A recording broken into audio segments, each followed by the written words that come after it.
Hola, en este vídeo de historia para primaria hoy os vengo a contar la Edad Antigua. Recuerda que esta es la edad que va justo después de la prehistoria y comienza cuando se inventa la escritura y termina con la caída del Imperio Romano en el año 476 después de Cristo.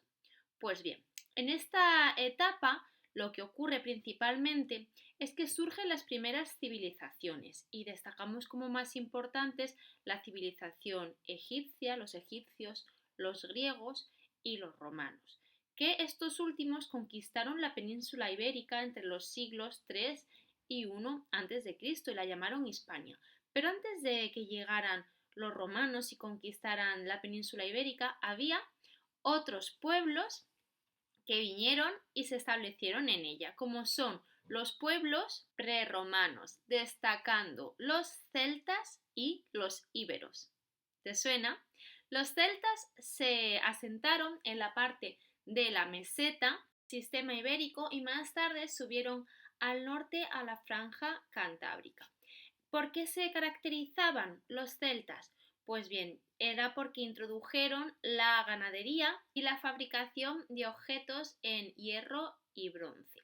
No han quedado ningún resto escrito de ellos porque se dice que no conocían aún la escritura, entonces tuvieron pocas manifestaciones artísticas. Por otro lado está el pueblo íbero, que se asentó en la zona del este y el sur de la península ibérica. Su economía se basaba en la ganadería, la agricultura, la metalurgia y la artesanía. Comerciaban con los griegos y los cartagineses que procedían del norte de África y que llegaron a las Baleares y a las tierras levantinas, al este de la península ibérica.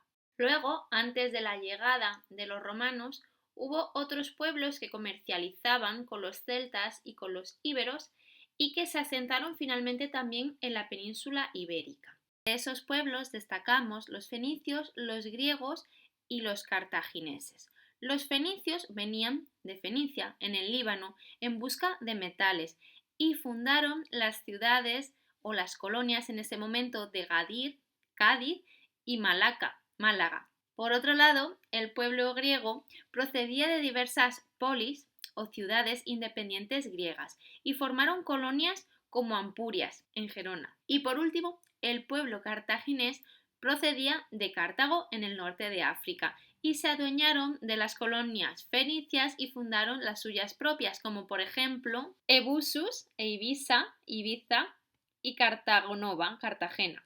Finalmente llegaron los romanos. Lo que ocurrió fue que los romanos se enfrentaron contra los cartagineses por el dominio del mar Mediterráneo en las tres guerras púnicas.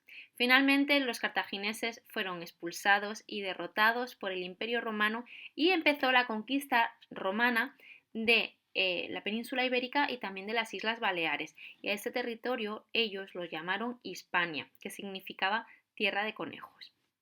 Los pueblos nativos en ese momento, los que vivían en la península ibérica, adoptaron las leyes, las costumbres y la lengua, el latín, de los romanos en un proceso que se llama romanización. Los romanos fundaron varias ciudades como por ejemplo Mérida, Tarragona, Zaragoza, León y fueron grandes constructores. Otra de las cosas que también introdujeron fue su religión, que era el cristianismo. Los romanos eran cristianos.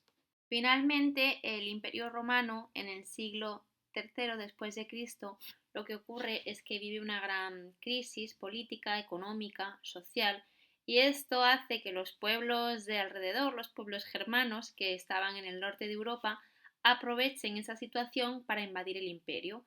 Por eso decimos que cayó el Imperio Romano en el año 476 después de Cristo y ahí se marcaría el final de la Edad Antigua para empezar la Edad Media. Espero que te haya quedado claro este repaso de la Edad Antigua en la península ibérica. Si no te has suscrito ya a mi canal, hazlo para no perderte ninguno de los vídeos que voy publicando y también puedes encontrar otros recursos educativos en mi Instagram. Nos vemos en el siguiente vídeo. ¡Adiós!